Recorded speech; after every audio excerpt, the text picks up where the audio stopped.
And let's go. This is the podcast of Two Guys Talkin Fresno. Our two guys are Mr. Fresno, Craig Sharton, and longtime radio talk show host Paul Swearingen. Paul and Craig at Talkin Fresno on the Two Guys Talkin Fresno podcast. Now here's Craig and Paul. I'm Paul. I'm Craig. All right, good to see you. That my voice sounded. It's changing. I'm going through the change. Again in life, huh? Constant. Wow. Yeah. Someday you'll grow up. You'll grow into the man you're supposed to be. I'm running out of time on that one. Well, awesome. Welcome to the podcast, everyone. Paul and Craig with you. Terry's House, our title sponsor. We thank them for sponsoring us. We'll tell you more about them in a bit. We're going to get a chance to talk to Krista. It's not Krista Short anymore. She got married. We'll have to find out her last name for one today. That messes everything up. Yeah, I know. We'll have to relearn all that stuff. But Terry's House is our title sponsor. They help bring this to you every week, and so we love them. And we have an exciting guest today, Craig. We do. I really love this idea because I've known Simon Majumdar for a few years now, and I like it when we get people from outside of our area and share their perspectives, good or bad or indifferent. I think that helps inform us because no matter what city I go to, people can complain about it. Yeah, no doubt. And but like when you go there, you're like, no, that actually is pretty fun. I had a good time while I was there. So I think those outside perspectives are really good. So let me give our audience a real quick feel of what Simon does. This is Simon and his podcast.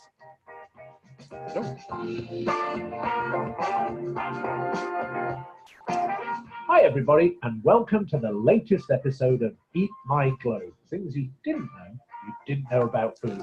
And in this week's episode, we are going to talk about a food staple that owes its existence to early humans' need to preserve food, to the French need to feed their armies in the 18th century, and to the needs of the United States military to do the same during the Civil War and 2 world wars.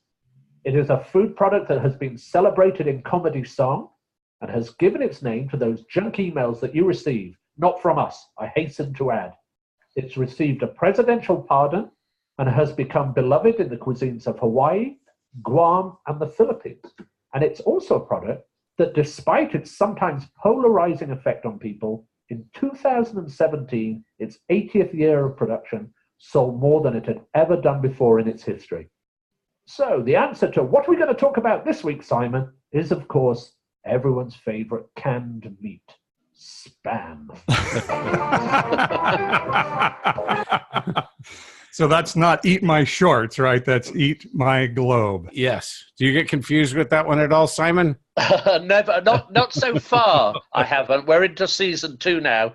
We're launching soon, and so I haven't confused it yet. But it's been a great fun doing that podcast because food history is one of my passions, and and I'm doing my judging on TV and writing articles about different parts of the world. But that's my kind of secret kind of passion is food history. So it's nice to be able to share that with people. So Simon and I met a few years ago when it was even before the whole food expo thing. Our mutual friend Bob Gerfield introduced us, and Simon came up and I gave him a little tour for a couple of days. And then that led to other things with Food Expo and others. And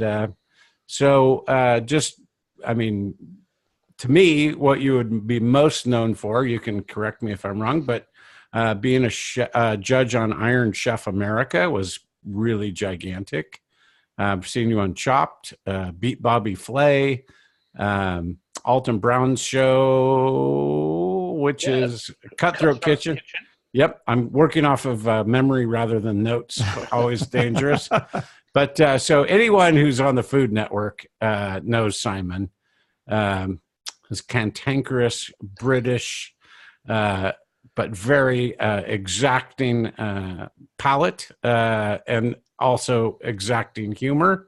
So great guy, been to Fresno a bunch, and we're happy to have you on the podcast. It's great to be back as it were, almost speaking to Fresno. It's an area I didn't know very well, but I think when I came up, gosh, it must be nearly 4 years ago now. And I met you, and we got a tour around, and we went to vineyards and we went to farmers markets, and it was really exciting because it was an area that I think doesn't get much love or certainly much attention outside of its own people, and actually probably doesn't get much love from its own people. People are often quite apologetic when they talk to me, and I came in with my wife and we absolutely loved it. We love the people, we love the food scene. We just had a great time. I mean, good enough that we've come back now a number of times to host the Fresno Food Expo, which is going to be the California Food Expo this year. And we know a lot of people up there now, including yourself. So it's been a great addition to our kind of roster of places we love to travel to in the US. So I think you guys need to shout about it, which I think is what you're doing on this podcast, which is a good thing. So what were your notions before you came up? Because you travel all over searching, right? So what did you know, or what did you expect, or what did people say? Well, I mean, I think I like so many smaller places, and I mean that without disrespect. I mean, in terms of, you're outside of the New York, Chicago's, LA's, obviously these leviathans of cities, and I come from London, which is, one of the biggest of them all. It just doesn't get mentioned enough. And then when you come there and you see what's really there. So I had no opinion really. And so that's when our mutual friend Bob Gerfield said, I think he was asking me if I could help him with a building that he owns. Right. Maybe suggest some people who could come in there to open restaurants and all kinds of things. And I said, well, you know what? I'd like to come and see what it is first, because I just don't know it. So we came up for a couple of nights, met you, Mr. Fresno. I'm not sure if that's an official title, and whether there was a pageant or anything, but it was. But you showed us around, and you really do have a passion for that whole area, that whole San Joaquin Valley. You really love it, and that comes through when you meet somebody who really cares about a city and its people and what goes on there. You see it, and that gave us a very fun view. And we did everything from eating at food trucks to drinking wine to. I know you had your own place then in the downtown area, and it was before you'd raised up that old promenade that you had there. Yep. Mm-hmm. And so for us, we came away going, oh, wow, this place has got some good stuff going on. So much so, in fact, that there's another show I do. In fact, there's an episode of it on tonight called The Best Thing I Ever Ate.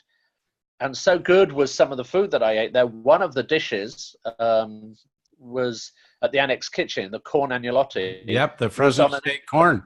Yeah, which was on the best thing I ever ate. So we came away really loving it. We met, obviously, people there involved with the Fresno Food Expo. We came back. They invited us to come and help with that, which we've now done for 3 years. And we just have a great time. It's one of those things in the calendar now when we're coming up and we're meeting with people there that we have just a great time. So it's something I always look forward to. I hope you guys keep inviting us. Me too. That'll give me at least an excuse to see you and have a martini with you once a year.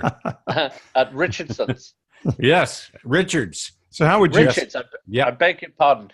But sitting at the bar of a great old-fashioned, again, I don't mean that disrespectfully, I love them, steakhouse and having a martini is one of the true joys in life. And so doing that was great fun. And also just to catch up with people. And like I said, we've got to know so many people, different chefs. We've got to know the people at the breweries. I mean, Tego Sequoia is one of the best breweries in the country. The beer there, I always fill up the back of the car with beer from there. I go into and buy some from them because it's just terrific. We love going into, I met the guys from the Fresno football team. And it's fun because, again, that's a smaller football team that's really kind of underdog and kicking against the bigger teams that get more attention. And that's the sort of town that I come from in England, Rotherham, who are kind of the division down from the Premier League and are often having to kick against the bigger clubs that surround them. So I have a kind of a very personal identification with Fresno because I feel that's what it is. It's this kind of underdog city that just won't, give in. And I really like that about it. The only thing I think is I always say you need to talk about yourself more and kind of tell everyone what you've got because it's pretty special. A couple of things stand out on that first visit was one, we went out to Kearney Park and we We had some figs back behind the park at this lady's tree, but then afterwards you saw your first raisins on a tray. I don't know if I still have that picture, but that was fun. I still have a picture of it, and I show it to people because it's one of those things, however silly it sounds, but when you think of raisins and you think of the companies that make raisins, they're making them, in the millions, the billions probably. And when you see them actually drying in the sun, you think of this as a kind of not factory product, but mass-produced product, because there's so much of them. And when you actually see them drying in the sun, and we actually tasted them at different stages of desiccation, it was really special. And that's the other thing. When we come up to the Expo and you walk around and you meet all these people doing really amazing things, you've got Mary's Chicken up there, you've got Kong from his farm there supplying food to LA that is considered some of the best, produce anywhere in the country. And we're so lucky in LA that we get to be close enough to you. And I say it's the other way around. So people in Fresno might go, oh, we're close to LA. And I go, well, no, they're lucky enough to have you to help supply them with all this amazing food. And so, again, I think you need to kind of scream about it, shout about it, because you're growing all this amazing stuff. And I think once you could get people tuned into that, they'll come up and see what the town is all about. And the other memory I had was you going back in the kitchen with Gary from the chicken pie shop. Oh, yeah. Well, I love that. And in fact, when we were up again last year, I said to the people, we were actually doing a dinner, believe it or not, with for the sponsors of the Fresno show. And we were doing it with the wonderful people at the Painted Table, who were terrific. I mean, they were just absolutely top class to work with, and just lovely, lovely people. And we had a break while we were preparing the food, and I was up there with my sous chef, Josh, who's terrific. And so I said, you've got to come across, because they're just around the corner from it. And I said, well, you've got to come in. And we sat there. And I believe that the owner who we met has now retired. I think it's about to, or is looking to move on. Yeah. And I was almost tempted to say to Sybil, maybe we should buy this place, because I think it's too sad if it disappears, because I love their pies. I think they're really terrific. And I know Alton Brown had been in there when he'd been to Fresno for a show. So again, you have things like that. You have people like Valley Lavache, with a great history. And I think that's the other side of it. We talked about my podcast on food history, but look at the Armenian food history that you have, the Armenian history, but the Armenian food history and the contribution they've made to American agriculture up there. And again, so I think you need to talk about that even more than you are doing, because sometimes, as you said, you're too close to it, and you need an outsider to look at it and go, you know what, this is actually a really good place, really fun place to be. And you're right in the middle of something very special, and getting more special, I think, as people recognize it. Is there a Fresno food style when you think of comparing Central California with other parts of the world? I don't think it's necessarily a style, because I think you've got lots of really talented chefs up there.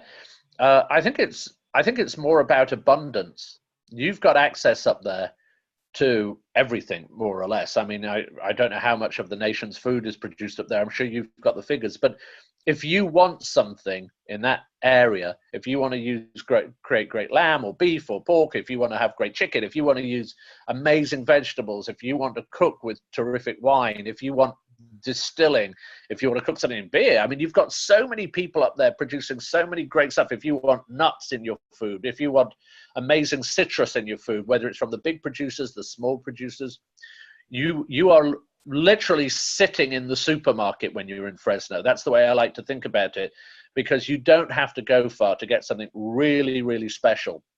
And I think that's what I think of. And I think that dish that I talk about at the Annex Kitchen, I've talked about it a lot to people around the country.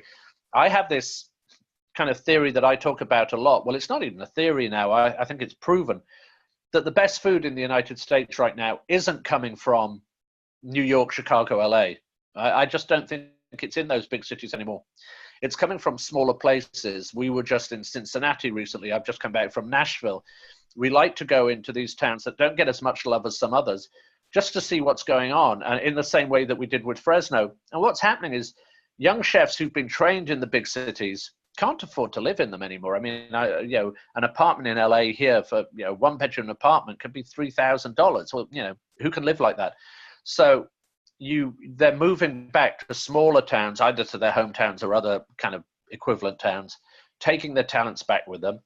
They've now got this amazing supply of food, and particularly in Fresno, they just reach out and they can get, Enzo olive oil. I just keep thinking about it. I'm going to use Enzo olive oil tonight. It's world class.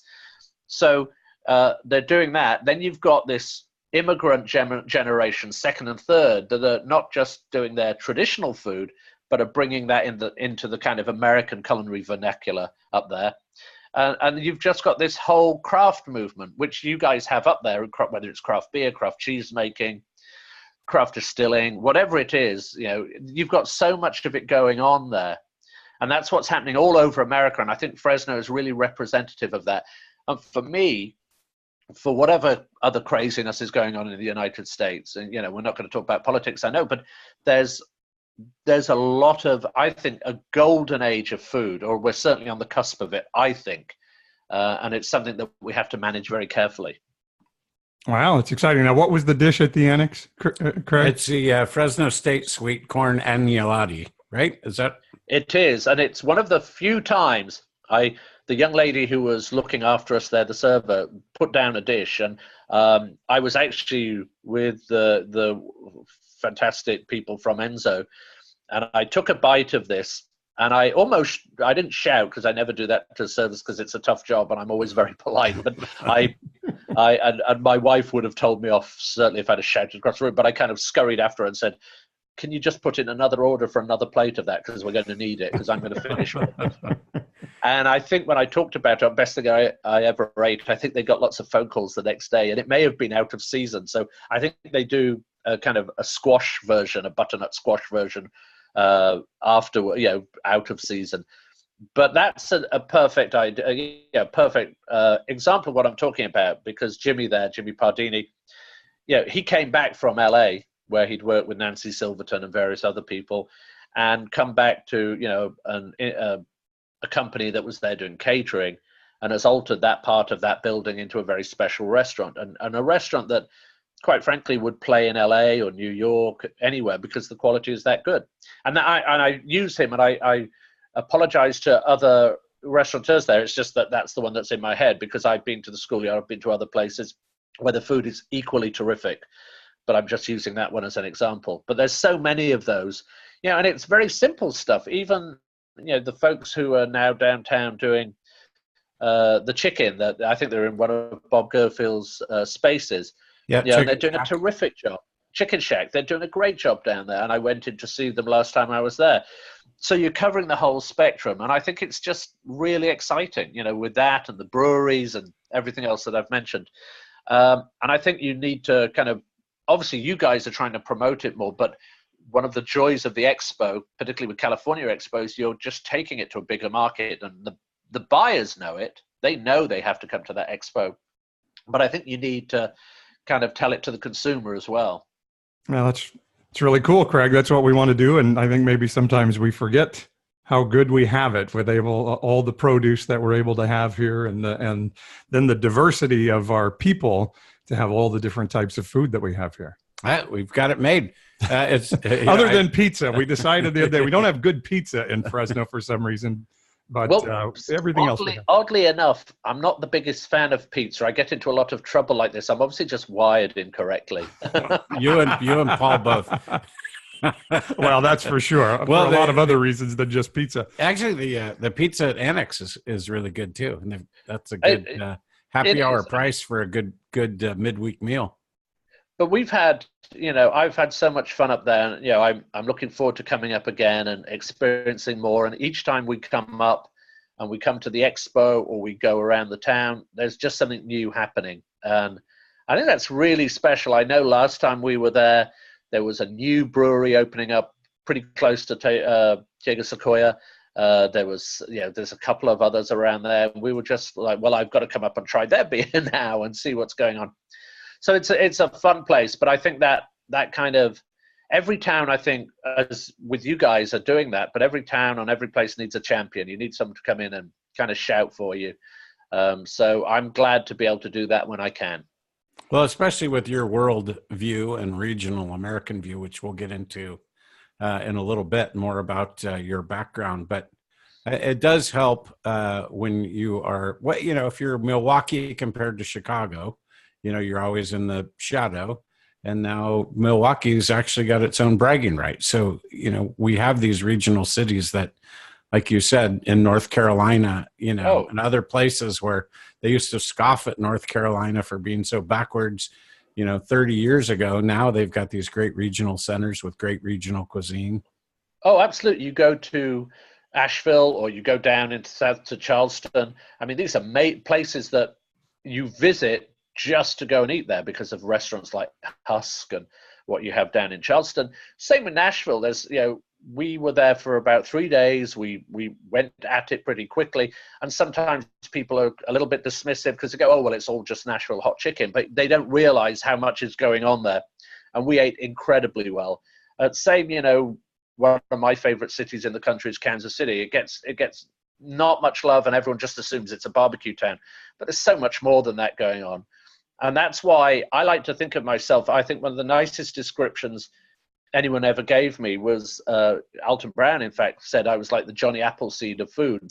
And what I like to do is to travel around the country, find these towns, find the people in them, share a meal with them, go and see what they're doing, and then tell other people about them. I was up in Detroit, which is now really building up again after having been through a really tough time. And one of the best things I ate the year before that was in, just a restaurant in Detroit. And it's happening again, every time I go to these towns, I'm just blown away by what's going on.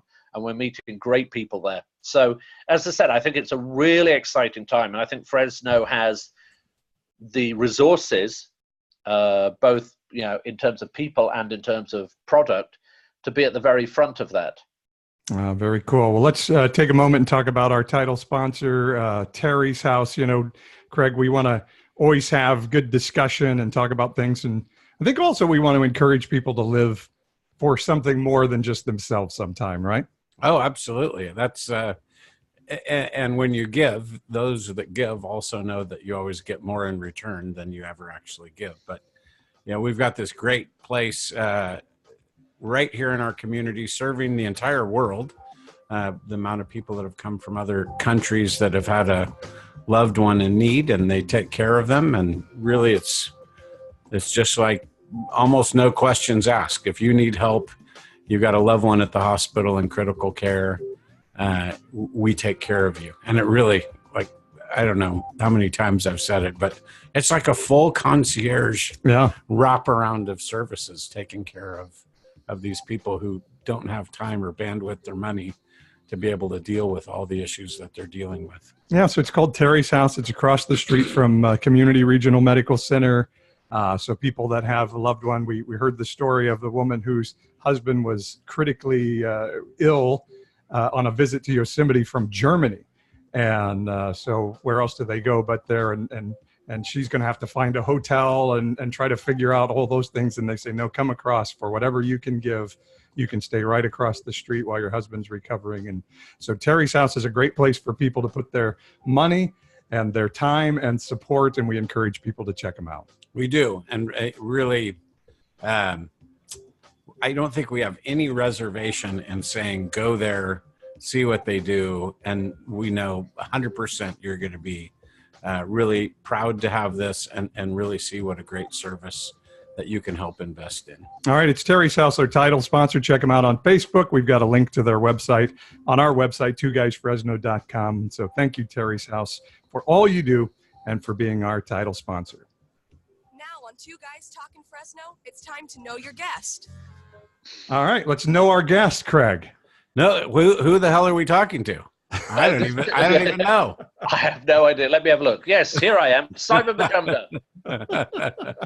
Hey, Simon, tell us a little bit about yourself. How did you get into this whole food thing anyway? Wow. Well, it's a long story. I'll try and shorten it up. But about 12 years ago, I was living a very different life. I was in the UK. I was a book publisher, publishing cookbooks and all kinds of other stuff. Always a passion for food. I wrote with my brother one of the very first food blogs. There were probably about half a dozen of them when I started writing. There's probably about 6 million now, but it's still up. I haven't written on it since probably about 2011, but it's called Dos Hermanos, and we reviewed restaurants. It became very successful, quite powerful in London. Then, I quit my job. My mother passed away. I had some real stresses running the business. And I quit my job to go around the world to eat. And I had no idea that this was going to turn into anything. I didn't want to write a book. I didn't want to do anything else. But I ended up, through a number of suggestions, including one from the late, great Anthony Bourdain, I ended up writing a proposal and a book. And I kind of sent that off to an agent who I didn't really know. And I sent it to him and said, is there anything in this? And I went off on my journey, and I was halfway up the Yangtze River and found the one, kind of dial-up computer, and found out that they'd sold the book in America and the UK for quite a lot of money. And I was now an author. I was like, well, I guess I better write this. So I ended up doing that. Ended up meeting my wife, who Sybil, who's Sybil, wonderful. Tell her hi. I will do. She's I always say she's my spine and my Jiminy Cricket. She keeps me honest, and is my biggest supporter and my most truthful critic. And that was it. I married her. I moved over to the US, and I had again thought I'd write. At this point, I was writing for a few newspapers, The Guardian, The Times in London, a few people. Thought, well, I'll write a bit. And Sybil was a lawyer, and still is a lawyer, and I thought, well, we'll see where it goes. And I moved over to the United States, got married. Well, 2 days before the wedding, my then manager, who'd read my book and said, well, let's see if we could get you on a few shows as a guest and see what happens, called me and said the Food Network want to talk to you about being a judge on Iron Chef. Well, I'd heard of Iron Chef. I didn't know a lot about it coming from the UK. And I said, oh, okay. So I went to meet them. And what I didn't realize is they were trying to look for a judge on the next Iron Chef, which obviously is a huge show where you choose the new Iron Chef. You have 3 judges, Alton Brown, and you pick the new Iron Chef, which can change somebody's life and has changed many people's lives. Yep. And so I thought, well, that's interesting, an interesting phone call, an interesting meeting. I'll head off on my honeymoon to Portugal, as we did. And I won't get that, but at least I've met some people in TV, and that'll be a useful experience. And I get a phone call 2 days later going, they want you to do the gig. At which point I didn't have, visa. I had to run around and get a work visa, all of those things that you get. I was planning to do, as soon as I got back, but, thankfully with, a good legal team and Food Network helping, we were able to get my work visa. Came back to the US, landed, I think 2 o'clock in the morning, 7 o'clock in the morning, I'm standing next to Alton Brown on a beach in Malibu. And I guess nearly 200 and something shows later, I guess that's what I do for a living. And then on top of that, with the writing, I do a lot of speaking, hosting, as you know, things I do at the Fresno Food Expo or California Food Expo, and now the podcast. So I like to have a lot of strings to my bow. So that's basically me. But it's really all an excuse, I have to say, to get out and travel. Sybil and I live in this, you guys can see it on video, people who are listening won't necessarily, in this tiny little apartment, because we're never here, because we're always out on the road. So we just got back from a month in Southeast Asia. We're already planning some more trips. We're off to the UK soon and to Ireland. I'm going to interview someone at an Irish whiskey distillery for the podcast. You're so generous to the world. I like it. It's one of those things. You go, I do a food history podcast. Can I come and talk to you about it? And I mean, it's not the world's hardest thing to go and talk to fantastic people at an Irish whiskey distillery. Anyway, so that's what I do now. It means that we have a very varied life. We're running around the whole time. When I'm not running around, I'm at home. If you could see the rest of it, it's just all boxes of things people send me, like bottles of the Irish whiskey to try. Nice. Which is, again, not the hardest thing in the world. Yeah. And we have a ball, and we're really, we're not into things. We don't want stuff. We don't want big cars. We don't want big houses. What we want are experiences. And again, that ties into us coming to Fresno and making connections. I'm a great believer in kind of breaking bread with people, particularly in again, without talking politics, these kind of crazy times where everyone seems to be annoyed with each other and cross all the time. And I just go, well, let's have a nice meal and forget that for a while. And, I always say you can't have an argument with someone with a mouthful of ribs. So I do a lot of traveling around cooking for people, trying to get them to share their experiences with people who are different. And I just think it's a powerful way of doing it. So that's really what I'm trying to do. And for me, that's why, again, it was such a pleasurable experience to coming to Fresno, because I've made friends like yourselves there. Go ahead. I was saying it's just one of those wonderful things that, we actually have someone from Fresno coming into town next week who got in touch, who we know, and they said, "Oh, do you want to go out?" So we're going out for dinner with them. So that's a fantastic thing for us. So we make real connections, and that's part of our motivation. I don't do gigs, as it were, just for the money. I can't. I just, there's no point just turning up, leaving the car running outside, running in, doing a cooking demo or talking for 20 minutes, jumping back in the car and disappearing. It has no interest for me at all. I really want to connect with the people. We just came back from a fantastic weekend with a non-profit organization that we work with a lot called Convoy of Hope. I'm going to get a plug in for them. Go and check them out. Mm-hmm. They've come to Fresno. They have come to Fresno. They work all over the world. They do disaster relief in the United States, but they do child hunger, women's empowerment, agricultural development. Amazing organization. But they've become like family to us because we connected with them. I went to an event. They were kind enough to allow us to come for the first event about the same time as we met you guys. And now we go back every year and do events with them and help them, raise money for the amazing work they do. So those are the things that really excite us. So tell everyone about your books and your podcast. How would you describe them? Well, the books are pretty much travel memoirs. So the first one actually has the same name as the podcast, Eat My Globe, because I just like the title. Yeah, and that was very nice. That was my journeys around the world. I went to 31 countries in a year and shared meals with people, from riding on trains across Morocco to picking grapes in South Africa to picking tea in Darjeeling to making black pudding in the north of England, to all kinds of wonderful experiences riding on the Trans-Siberian Express. So 31 countries, and that changed my life in many ways, because I realized then that my kind of mission, my ministry, for want of a better word, was about sharing food with people. But it also changed my life because that's when I met my lovely wife, Sybil. My second book was about Britain, because I think like Fresno, like other places, Britain actually has incredible food and extraordinarily good produce. I mean, incredible. We have more artisanal cheesemakers in Britain than they do in France, almost double as many. And so I wrote a book, Eating for Britain, which was about traveling around creating the perfect British menu. And then my last book, which came out about 3 or 4 years ago now, I must start thinking about a new one when I have a moment, was called Fed, White and Blue.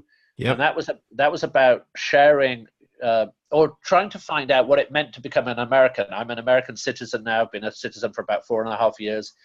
But before I committed to that, and I'm still a very proud Brit, I'm a dual citizen, I wanted to find out what it meant to be an American. So I asked people to invite me to come and share their food experiences.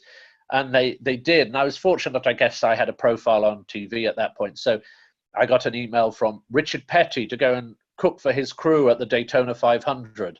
I sat next to Richard Petty to watch the Daytona 500 in his pit tower. I mean, it's just, I didn't realize at the time just how incredible that was.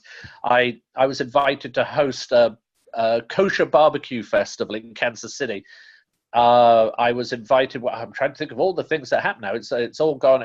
I was invited to go to make cheese in Wisconsin. I was invited to go make more wine. Obviously, there's amazing wines being made in the US. I was invited to work in a Filipino restaurant. My wife's Filipino-American, to work in a Filipino restaurant and then make a meal for my in-laws to see if I kind of pass muster. So it was really amazing fun. But it convinced me again that this, trying to say what is America and trying to define America as one thing, is not only futile, but it's also a bit silly. And America is one of these truly extraordinary places. And as I said, I'm very proud of being British, and Britain has achieved a lot in this world. But one of the things I find about this country that's so remarkable is I can come over here as a 40-something, as it was then, book publisher who's kind of not down on his luck, but looking for a life change. And suddenly here I am a decade later, and I'm on TV and writing books and talking to you guys and have a profile that I never would have experienced. And in America, I think one of the joys is, and I hope we never lose sight of this, I say we now as an American, is that it's a meritocracy. The only question anyone ever asks me is, are you any good? And hopefully I was good enough that they keep asking me to do it. But I think that's the question that we need to keep asking people. Are you any good? Not, don't worry about where they come from or what they believe or what their politics are. Just, are you any good? And is your motivation the best wishes of this country? And that's kind of the thing that I try and motivate in myself and in others as much as possible. And also just trying to be kind. I have a very strict rule of trying not to be I'm not going to say the word I want to, but trying not to be as much as possible, because I think we've lost that element of kindness a bit. So that's something I'm trying to put back into my life as well. Well, that's certainly one of our motivations for our podcast is civil discourse and looking for the positive and trying to pull disparate views together a little bit. So we appreciate anyone out there who's standing shoulder to shoulder with us towards that goal, especially at this time. Yeah. Craig was telling me you became an American citizen. Is that right? Yeah. So I became an American citizen in 2014.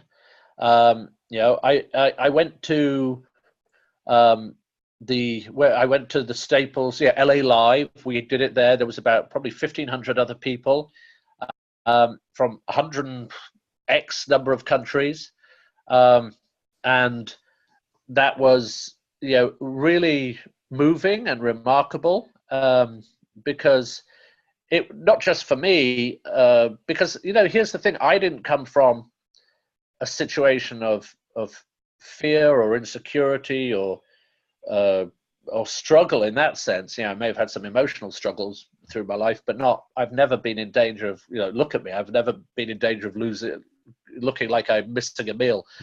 But when you see people at those ceremonies who have, gone through the process and have become Americans, you understand what it means. And two things there. One, was doing that and sharing that moment with 1,500 other people from 120, whatever it was, countries, maybe more. And the other was immediately I finished, and again, this is not political. I won't even say where I went and registered, but my wife kind of said, right, now you go and register to vote. And here's the thing. I'm a great believer, whatever your beliefs are, register to vote. You have to be part of the process. You have to go and engage. And that's why I became a citizen. I pay my taxes with a green card. I could have done all of those things, but I would never have felt fully part of this extraordinary country. What was it? Washington called it the Great Experiment. And I wanted to play my part in the Great Experiment. And that's what voting does. So I know this isn't a political podcast. Whatever you vote, whatever your beliefs, just take part in the process. Don't sit back and complain. So I did that. And so that was, it was an amazing thing to become an American citizen. And now I feel, really part of it. Well, and then tell us about your podcast too. I don't want to forget about that. Oh no, well, thank you for sharing that. I really appreciate it. So what happened was, I do a lot of TV shows, which are fantastic, and I get to work with amazing people, both the crews and the talent, that we have on there.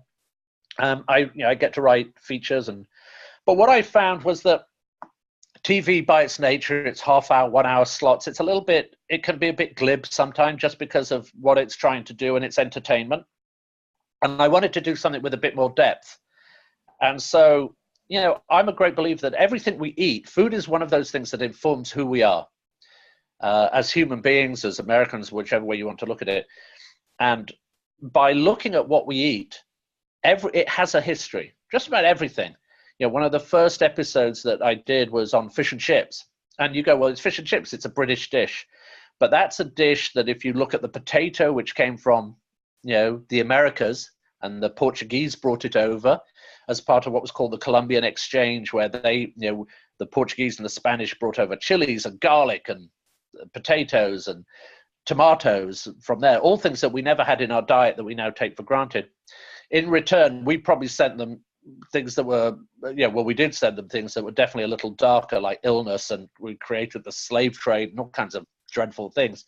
But it's this Columbian exchange. But when you look at it, first of all, there's just amazing facts, and that's why I call it things you didn't know about food. So I tell people that potatoes were illegal to eat and grow in France because they thought they gave you syphilis until about the 1800s.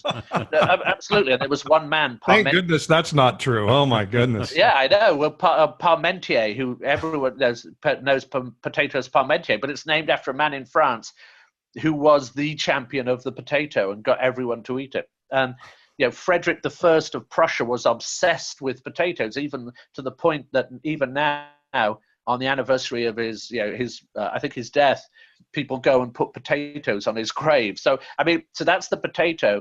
And then the fish, the fried fish, was the Portuguese, and it was the Jewish population who fried fish in Portugal, and they would fry it on the Friday and then eat it cold on the Saturday, when they couldn't cook on the Sabbath. And so the Huguenots in France brought used to make fried potatoes, and the Portuguese made fried fish. Both of them got expelled from Spain, and in this case from Belgium, and ended up in London, which was and is a very tolerant place, and started selling them on the street. And suddenly you've got fish and chips because they intermarried.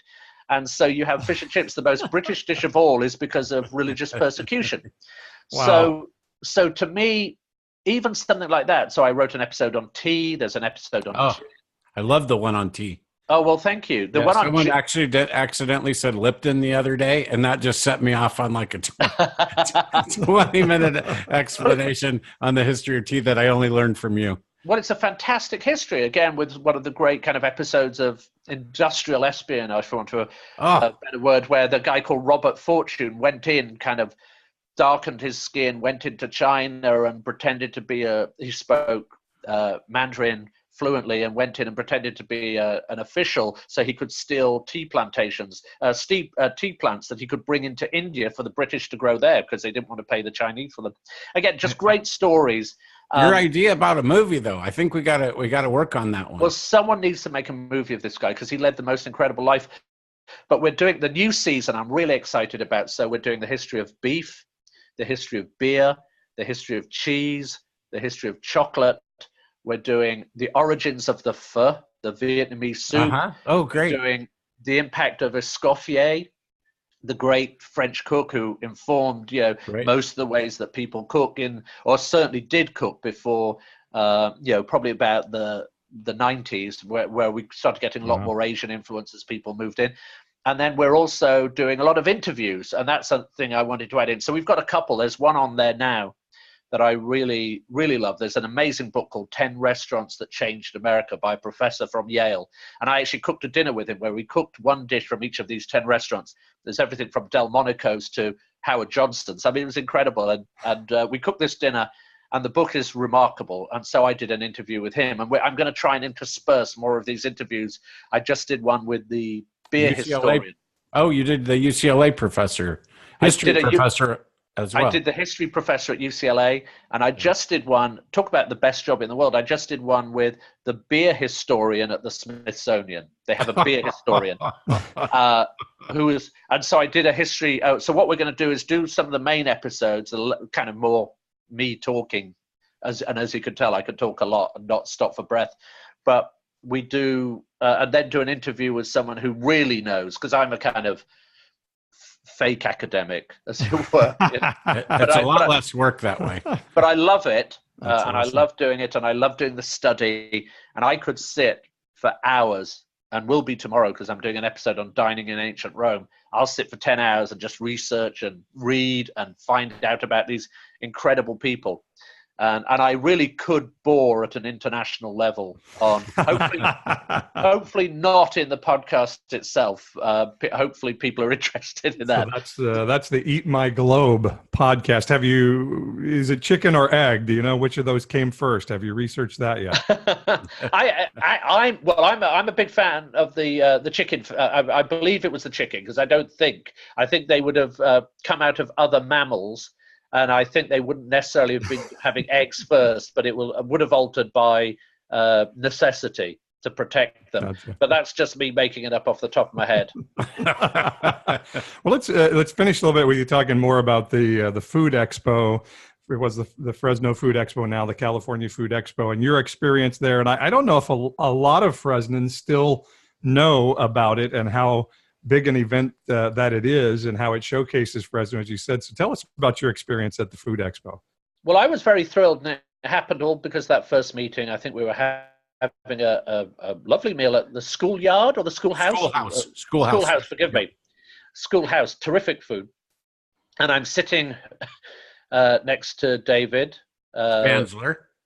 No, David. Oh, Delchadjian. Delchadjian. And we're sitting there and having a great meal and chatting, and he was telling me about this, and he said, yeah, we were just chatting. He said, what do you think we should do to expand it? And I said, well, you need to create some events, and and they were already thinking along these lines. And next thing I know, they called me and said, would you be interested in coming up and hosting part of it and walking around and connecting with people and helping us promote it? And I said, yeah, absolutely. So I did. So I've done that 3 years running. And I know, I think there's some changes this year. I'm hoping they'll ask me to come up and spend some time, whatever, anyway, just so I can see what they're doing. I know it's widening its scope here, but it's a really terrific snapshot of what's amazing about Fresno. And I know that on the evening of the day of the expo, they open it up to the public. There's that incredible food tasting that different restaurants, and I judge that. We choose the restaurants that have used best local products and done a really great dish, and that's really fun. There's all the breweries giving tastes. There's all the different stands giving tastes. So it's a real chance to kind of literally eat Fresno. And I think it's getting more popular every year. So last year, I mean, the place was mobbed. Whether they need to move to a bigger space, I don't know. But I think they're really succeeding. And I think the fact that it's widening out now to California gives them an opportunity to take in other parts very close and bring them in. And it is. California is just such a special place in terms of what we're eating, because so much of it comes from here. Yeah, we really have it all. And you don't know that until you go other places, and they don't understand what a winter crop of anything is, because nothing in the world could grow in the winter. So I've been at a table with people from Minnesota before, and they go, what's your growing season in Fresno? And I said, what crop? And they said, listen, smartass, what's your growing season? Then I looked at their name tags and went, oh, I see. You don't understand. Yeah, I mean, I think sometimes you have to explain to people, but it's the variety as well. Yeah. I remember going to one of the farmers markets, and forgive me for not knowing which one it was, but it was underneath a kind of vine. It's in a little kind of pergola thing. It was beautiful. Vineyard Farmers Market. Yes, that's it. Blackstone. Vineyard Farmers Market. There you go. And I remember stopping and eating a beautiful little avocado that you ate its skin and all. Yes. So creamy and fresh. And it's one of those tastes you just go, wow. And I still tell people about it. And that's because of fantastic. Fresno. So you guys, it's your job, and hopefully, if you ask me to, my job to really go out there and share with you, what you guys have got there, and I'll do that for you. I'll do it for other smaller cities that have got, and regions that have got so much going on, but I think sometimes might just need someone with a bit of profile to go, by the way, this place is ace, this place is really, tops, you need to get there. And I think Fresno is going to get there. In another 5 years, the notion that we had to kind of promote Fresno and share, I think will be a silly thing, because I think people will know it. Wow. Well, it's funny. We used to say Paso Robles was the place where your car broke down on the way to the coast, And now people build entire events and weekends and weddings and everything else around this incredible place. But we're hard on places until they turn that corner and become popular, which I've never understood because they're way more fun before they're popular. Well, I think they often are more fun for some of the locals, but you have to hit that balance of tourism and locals. Right. And I think that's really key. But I think, like I said earlier, I think all towns need a champion and a local champion, and they need. The other thing I think is, and you're getting them now, these destinational restaurants, something to go, I'm going to go up there to go just to this. And while I'm up there, I'm going to build 2 or 3 days around it, whether it's a restaurant or a vineyard or, we just went up to Hillsburg, last year for our anniversary, and there's a restaurant up there, Single Thread, that's as good as any restaurant in the world right now. And we went up there to try it and it was sensational, but we built 2 or 3 days around it, wine tasting and other things. And I think you could easily do that in the Fresno area because you've got so much going on. And I think if you organize food tours, like someone needs to there, as I do in every city I go to in the world, I'll go on a food tour like I did in Hanoi or I did in Luang Prabang in Laos or wherever I was, I did a food tour. And I think someone there, and I'm looking at you guys, someone there needs to get a little van out, put it on TripAdvisor, and take people to see those raisins that you showed me. Take people to pick figs. Take people to Enzo olive oil. Take people to have a snack at any one of the restaurants. Take them to Diego Sequoia and have a beer. Take them to 10 places in a day or 5 places in a day, whatever it is, and say, look at this, because they're just going to go, wow, as I did. Awesome. Well, thanks for loving us and for being our champion. That's really cool. Anytime. All right. Well, Simon, my new job takes me down to LA at least once a month. So I know that the chances of us being in the same place at the same time are low, but I'm going to start sending out my schedule. And one of these days I'll be able to cross paths with you down there and take you and Sybil to dinner. And I also want to say, as a single guy, that Sybil is my standard for what I would dream of as a wife.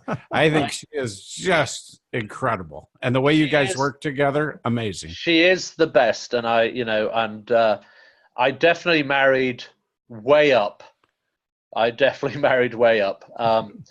everyone who meets Sybil and everyone who encounters her knows 2 things. One, they know that if they want to get anything done, speak to Sybil, because my head's full of stuff about potatoes from France, and I don't know what I'm thinking about half the time, and most of the time don't even know what day it is.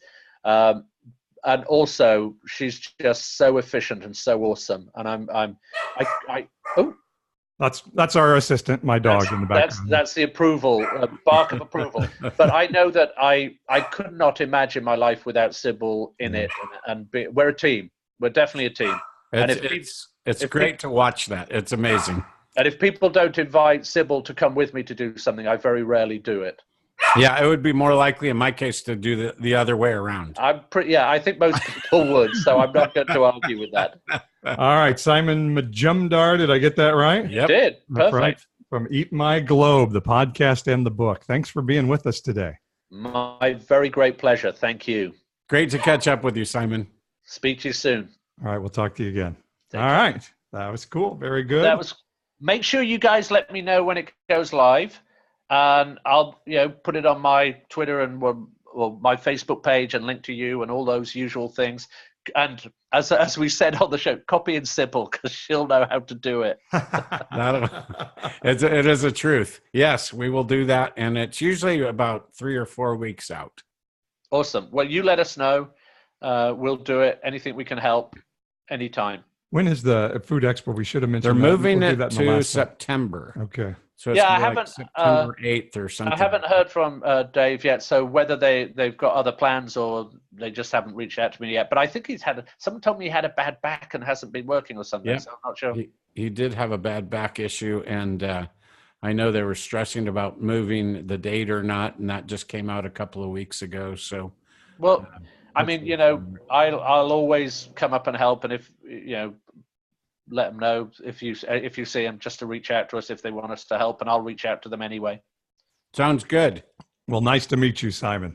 Great to meet you guys. It's been a real pleasure. All right, we'll talk to you again soon. Take care. Bye-bye. Bye. Okay.